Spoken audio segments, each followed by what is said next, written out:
ये राज आपको कोई न्यूज़ रिपोर्टर नहीं बताएगा। आज मैं आपको वो सच बताने जा रहा हूँ जो न कहीं टीवी डिबेट में दिखाया गया है और ना ही किसी हेडलाइन में। अगर आप सोच रहे हैं कि ऑपरेशन सिंदूर सिर्फ मिसाइल और बॉर्डर्स की लड़ाई थी, तो आज मैं आपकी ये सोच भी बदल दूंगा। वीडियो को पूरा एंड तक देखेगा, क्योंकि हर कुछ एक मिनट बाद एक ऐसा ट्विस्ट आएगा जो आपको सोचने में मजबूर कर देगा कि ये तो मुझे पता था, लेकिन मैंने इस बारे में सोचा क्यों नहीं।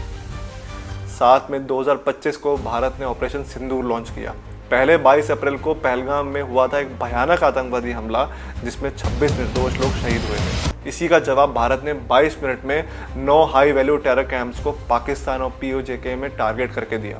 मिसाइल्स, ड्रोन्स और प्रिसीजन स्ट्राइक्स, लेकिन सिविलियन प्रॉपर्टी या पाकिस्तान मिलिट्री एसेट्स को छुआ भी नहीं गया।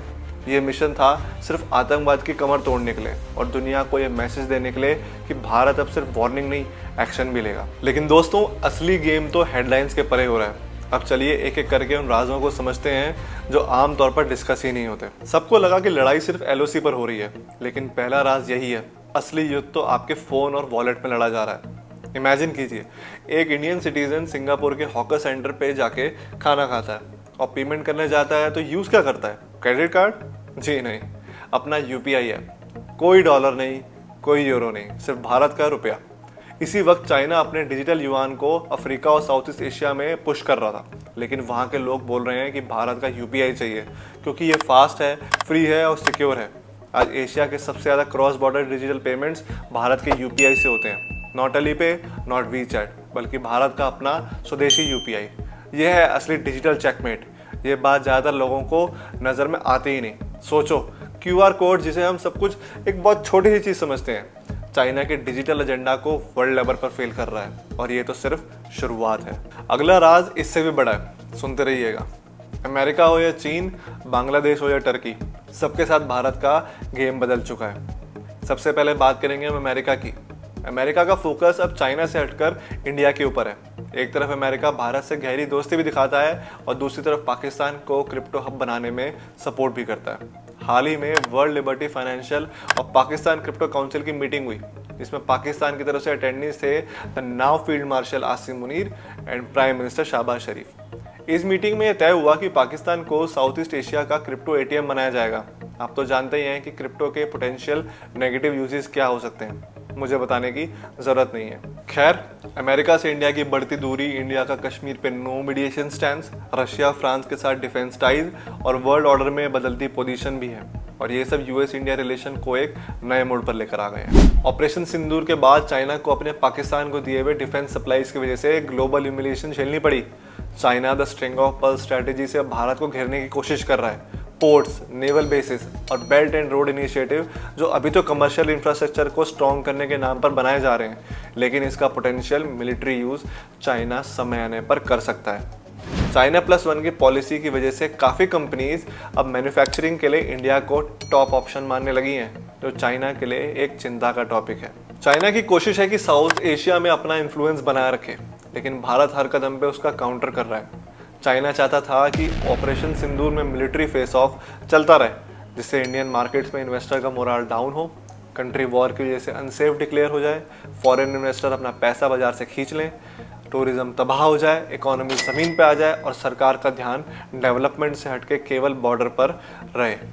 लेकिन मोदी जी चाइना से 2 कदम आगे रहे और रिजल्ट आप सभी के सामने आ चुका है। अब बात करते हैं एक और पड़ोसी की, बांग्लादेश की। बांग्लादेश की आज़ादी में भारत का योगदान सबको पता है, लेकिन आज नैरेटिव पलट चुका है। वेस्ट और चाइना की नैरेटिव सेटिंग ने बांग्लादेश को एंटी इंडिया स्टैंस लेने पर मजबूर कर दिया है।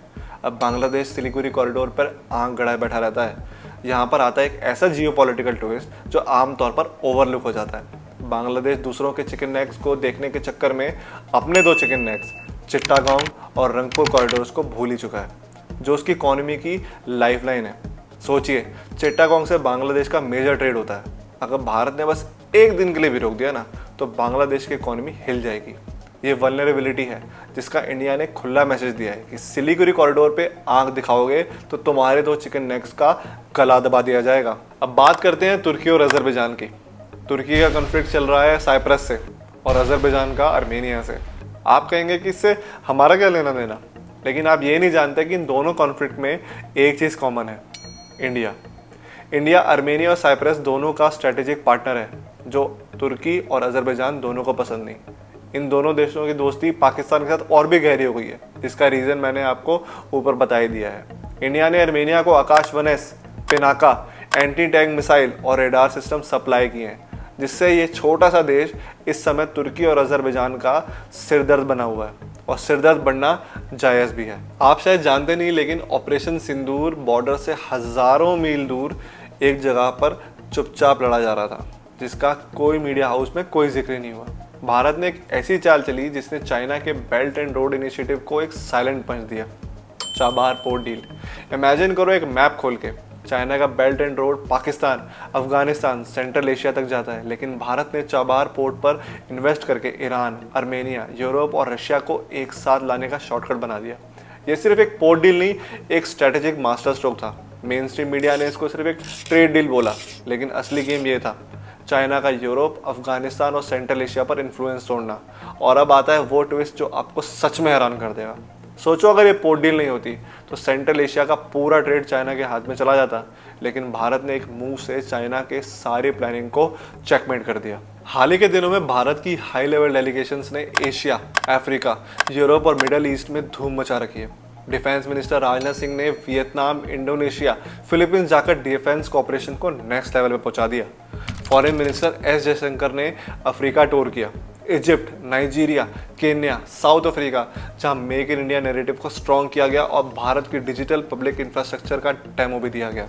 अभी तक सबको लगता था कि भारत सिर्फ अपने लिए मिसाइल्स बना रहा है, लेकिन असली ट्विस्ट ये है, भारत क्वाइटली एशिया, अफ्रीका और ईस्टर्न यूरोप में अपने डिफेंस प्रोडक्ट्स बेच रहा था। सोचिए, एक तरफ आर्मेनिया भारत से आकाश 1S एयर डिफेंस सिस्टम्स ले रहा था, दूसरी तरफ मॉरिशस, मालदीव्स, श्रीलंका भारत से कोस्टल सर्वेलेंस और पेट्रोल वेसल्स ले रहे थे। फिलीपींस को ब्रह्मोस मिसाइल की पहली डिलीवरी मिल चुकी है। वियतनाम और इंडोनेशिया तक हमारे मिसाइल्स में इंटरेस्ट दिखा रहे हैं।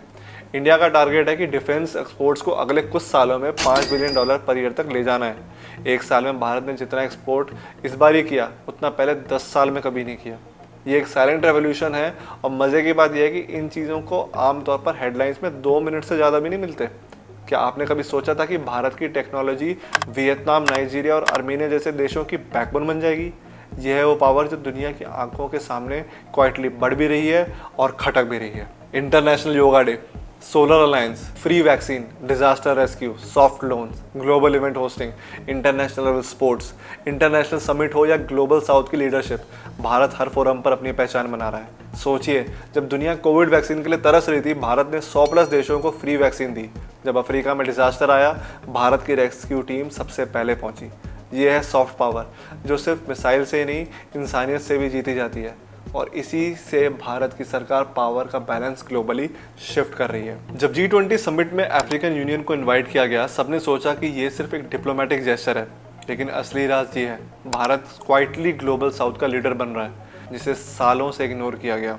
Northern part of the world हमेशा से अपने इश्यूज़ को हाईलाइट में करता रहा और एक नैरेटिव सेट करता रहा कि असली पावर जो है नॉर्थ में है, जो मुद्दे नॉर्थ के हैं वही मुद्दे वर्ल्ड के होने चाहिए। लेकिन भारत ने इस नैरेटिव को चेंज किया, चाइना और वेस्ट दोनों को एक साथ चैलेंज किया।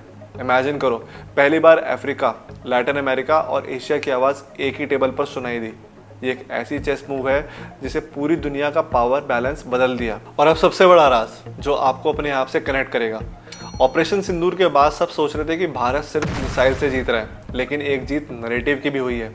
यूट्यूब, ट्विटर और इंस्टाग्राम पर इंडियन क्रिएटर्स ने पूरी दुनिया का मूड बदल दिया। सोचो, एक वायरल वीडियो, एक ट्रेंडिंग हैशटैग या एक मीम, ये सब दुनिया की सोच को पलट सकते हैं। ये डिजिटल नैरेटिव वॉर है जिसमें हर व्यूअर एक सोल्जर है, और ये बात आमतौर पर किसी बंदे को समझ नहीं आती। आप सोच रहे हैं कि ये सब काम तो सरकार या सेना का है, लेकिन असली पावर आपके हाथों में है। आपका एक शेयर, एक कमेंट, एक सच, ये देश की इमेज को दुनिया में रीडिफाइन करता है। बताइए, सोचा था कभी आपने ये? दोस्तों, भारत का असली चेकमेट यही है, डिफेंस, इकोनॉमी टेक, डिप्लोमेसी और देश की यूनिटी। सब फ्रंट पे भारत अब गेम सेट कर रहा है। दुश्मन चाहे जो भी हो, अब भारत हर चाल का जवाब अपने स्टाइल में ही दे रहा है, और दुनिया देख भी रही है कि नया भारत किसी से कम नहीं है। अब जब आपको ये राज पता चल ही चुका है, सवाल यह है कि अब आप अपनी सोच के लिए क्या करेंगे। अपने सर्कल में फेक्स न्यूज़ मत फैलने दो, हमेशा फैक्ट चेक करो, देसी टेक, देसी ऐप्स और देसी स्टार्टअप्स को सपोर्ट करो। यह है भारत का असली सॉफ्ट पावर। ये बाहर के ऐप्स फेक नैरेटिव फैलाने में सबसे सॉलिड काम करते हैं, इनसे बचिए। हर ट्रेंडिंग टॉपिक पे अपना positive United Indian narrative social media पे दिखाइए। ट्रोल्स को नहीं, सच को वायरल बनाइए।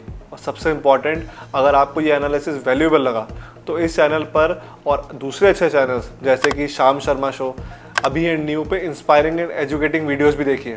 जब आप ये वीडियोस देखते हैं, यूट्यूब समझ जाता है कि ये कंटेंट लोगों को सच में वैल्यू दे रहा है और फिर ये सच और भी लोगों तक पहुंचाता है। तो आप अपनी सोच को और भी लोगों तक पहुंचाइए। दोस्तों, अपने देश के टूरिज्म को भी प्रमोट कीजिए, बॉयकॉट कीजिए अजरबैजान और तुर्की जैसे देशों का टूरिज्म, जिन देशों को मासूम सिविलियंस का बहता हुआ खून आम लगता है। वहाँ आपकी मेहनत का 1 रुपया भी नहीं जाना चाहिए। जैसा मैंने पिछली वीडियो में बताया था, अपनी कंट्री के डिफेंस ऑर्गेनाइजेशंस में इन्वेस्ट कीजिए। आपका इन्वेस्ट किया वो एक रुपया रिसर्च एंड डेवलपमेंट में लगता है और उनसे तैयार होते हैं आप ही सिक्योरिटी के लिए इक्विपमेंट्स, जिनका नज़ारा आपने अभी देख ही लिया कुछ दिनों पहले। कोई मिसाइल्स या ड्रोन हमारे सिस्टम को भेद नहीं पाया और दुनिया का कोई सिस्टम हमारे हमले को रोक नहीं पाया।